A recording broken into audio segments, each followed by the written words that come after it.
আসসালামু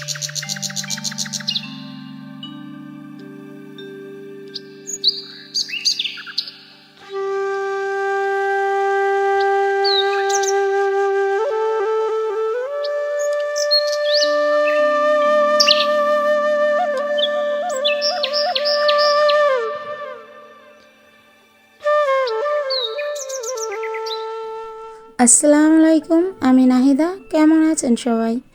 আশা করছি আল্লাহর রহমতে ভালো আছেন। আলহামদুলিল্লাহ, আমরাও ভালো আছি।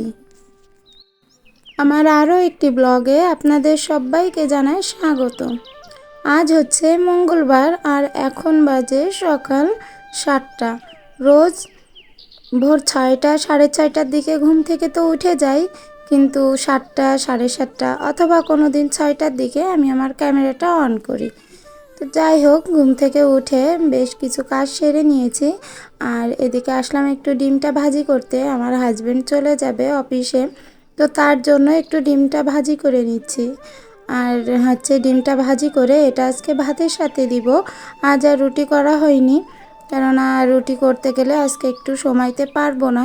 অন্য দিন তো একটু সকালের দিকে রান্না করতে আসি, তো সব দিন তো আর একরকম যায় না। কিছু কিছু দিন মাঝে মধ্যে একটু নিজেরও খুব খারাপ লাগে, রুটি আর কি তৈরি করতে ইচ্ছা করে না। তো আজকে ওনাকে ডিমটা ভেজে শুধু ভাতটা একটু গরম তেলে ভাজি করে তাই সেটা দিয়ে দিব।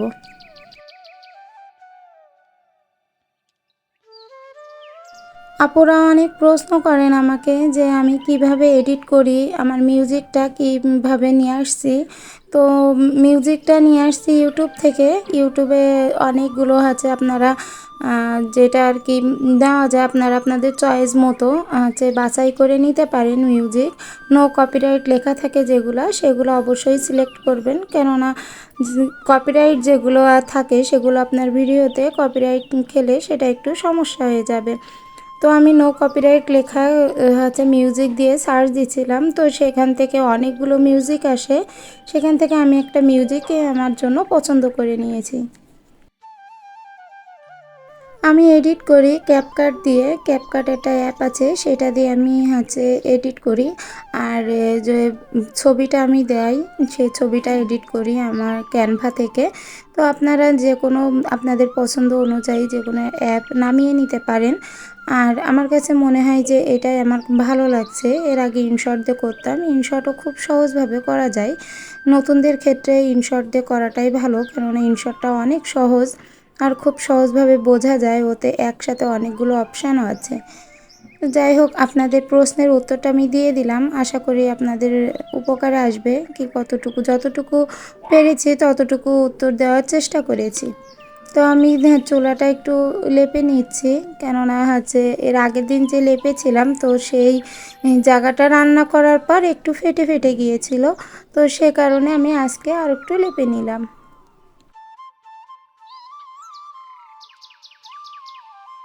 চুলাটা লেপার পর ভাবলাম শুধু শুধু বসে না থেকে সবজিগুলো একটু কেটে নিই। তো ভেন্ডিটা আগে থেকে ধুয়ে নিচ্ছি, আর এটা ধুয়ে তারপরে কাটতে বসবো। আমি দুপুরের দিকে রান্নাটা করতে যাই না, কেননা আমার একটা বাচ্চা আছে, ছোট মেয়েটা। তো মেয়েটার বয়স এই 4 বছর। তো তাকে দুপুরের দিকে তাকে খাওয়াতে গেলেই তো 2 ঘন্টা টাইম লেগে যায়। আর তাকে গোসল করানো, তার একটু যত্ন আদি করতে গেলে আমাকে অনেকটা সময় লেগে যায়।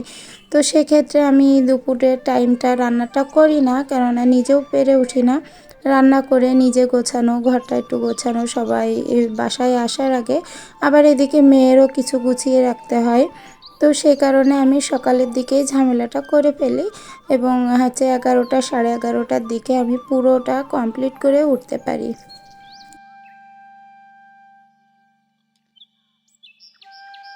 ভেন্ডিটা কাটার আগে আমি ডিম সিদ্ধটা বসিয়ে দিয়েছিলাম। এদিকে আমার ডিমটা সিদ্ধ হয়ে গেছিলো আর এদিকে আমার ভেন্ডিটাও কাটা হয়ে গেছে।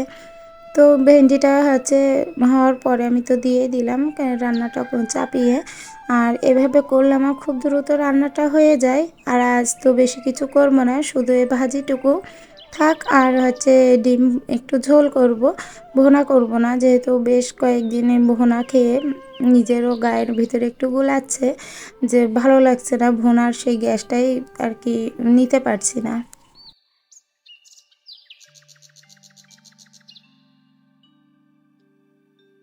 আমি ভেন্ডি ভাজি একটু খুবই কম খাই বলতে আমাদের বাসায় ভেন্ডি চচ্চড়িটাই রান্না করি বেশি, আর ভেন্ডি ভাজিটা খুব কম করি। কেননা ডাক্তারে ভেন্ডির যে ক্যালসিয়াম সেটা সঠিকভাবে পেতে গেলে চচ্চড়িটাই খেতে বলেছে। আর প্রত্যেকেরই তো ক্যালসিয়ামের একটু না একটু অভাব তো পড়েই যায়।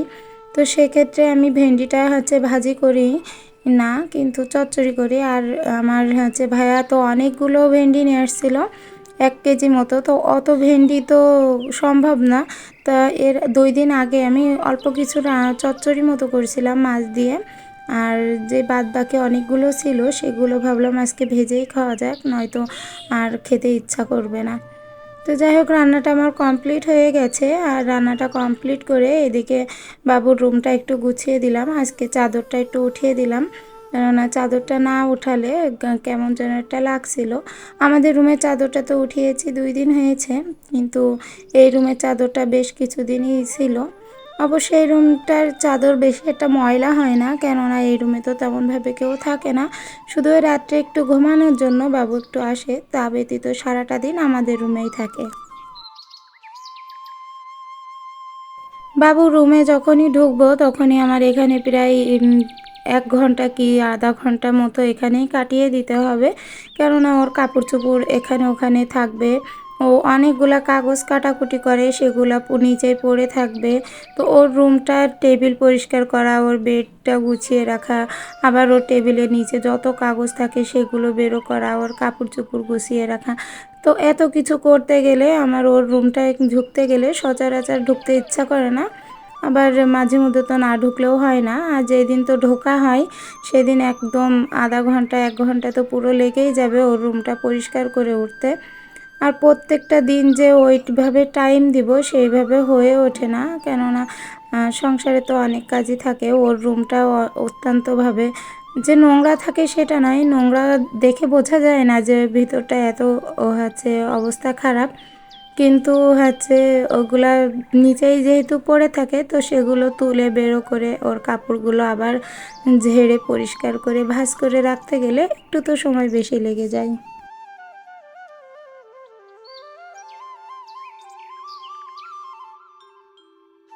বাবুর রুমটা পরিষ্কার করে এসে এদিকে ঘরটা ঝাড় দিয়ে আমি বাইরেটাও পরিষ্কার করে নিয়েছি, আমার যেহেতু রান্না হয়ে গেছে। আর এই দিকটা আমার রুমটার উপরে দেখছি ওয়ার্ড্রপের উপরটায় ভীষণ পরিমাণে ময়লা পড়েছে। তো এটা 2-3 দিন যাবত পরিষ্কার করা হয়ে ওঠেনি। আর এই ল্যাপটপের উপরে তো এত পরিমাণে ময়লা যে এটা প্রতিদিন পরিমাণে মুছলেও প্রতিদিন 2 থেকে 3 বার করে মোছা হয়, যেহেতু ল্যাপটপটায় কাজ করা হয়। তো তবুও এর উপরের সে ময়লাটা কেন জানি যায় না।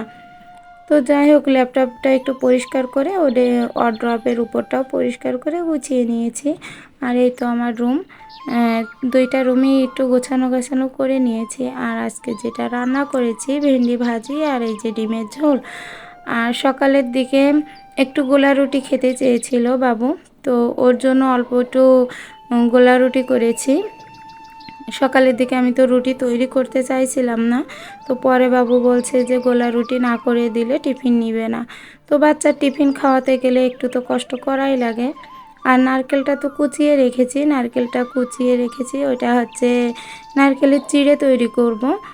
নারকেলের চিড়ে কিভাবে তৈরি করতে হয় সেটা দেখতে হলে পুরো ভিডিওটা দেখুন।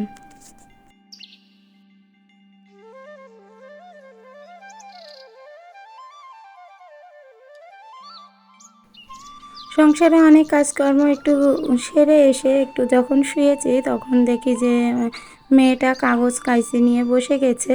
এইমাত্র রুমটা পরিষ্কার করে উঠলাম আর এই তো আবার মেলাতে বসে গেছে। তো এইখানে কাগজটা নিয়ে খুব আকারে খেলা করছিল যে আমার পিকু। আপনাদের সাথে একটা কথা বলতে ভুলে গেছি, আমার আগের পিকুটা হারিয়ে গেছে, বেশ সপ্তাহখানিক মতোই হয়েছে। তবে মনটা খুবই খারাপ লাগছিল ওর জন্য। তো পরে আবার এই ছোট্ট একটা পিকু নিয়ে আসলাম আমি। এটার সাথে আমার মেয়েটা সারাটা দিন খুব ভালোভাবে খেলাধুলো করে, আমাকেও একটু কম জ্বালায়। তো যাই হোক, আমি সন্ধ্যার দিকে নারকেলের চিড়েটা তৈরি করতে আসলাম। তো রেসিপিটা বলার আগে আপনাদেরকে একটা অনুরোধ করব, আমার ভিডিওটি যদি আপনাদের ভালো লেগে থাকে তাহলে প্লিজ একটা লাইক দিতে ভুলবেন না। আর যদি চান আপনাদের এই বোনটি একটু হলেও ইউটিউবে জায়গা করে নিক তাহলে প্লিজ চ্যানেলটিকে সাবস্ক্রাইব করবেন। 1 কাপ মতো পানিতে, অল্প একটু চা কাপের 1 কাপ মতো পানিতে আমি প্রায় 3 কাপ মতো চিনি দিয়ে নিয়েছি। চিনি দিয়ে এবার চিনির শিরাটা যখন একটু ফুটে উঠেছে তো সেই পর্যায়ে আমি নারকেলটা দিয়ে দিয়েছি এবং এইভাবে করে নাড়তে নাড়তে, নাড়ু যেভাবে আর কি পাকায় ওইভাবে নাড়তে নাড়তে যখন বুঝতে পারবো যে ভিতরটা একটু শক্ত শক্ত হয়ে আসছে, কড়াইতে প্রচুর পরিমাণে লেগে আসছে এবং সেই জিনিসটা হালকা উপরে ওঠানোর সাথে সাথে শুকিয়ে যাচ্ছে চিনিটা, ঠিক এই পর্যায়ে এইটা নামিয়ে ফেলবো। আর এটা খুব অল্প আঁচে করতে হবে, নয়তো নিচে থেকে জিনিসটা পুড়ে যাবে।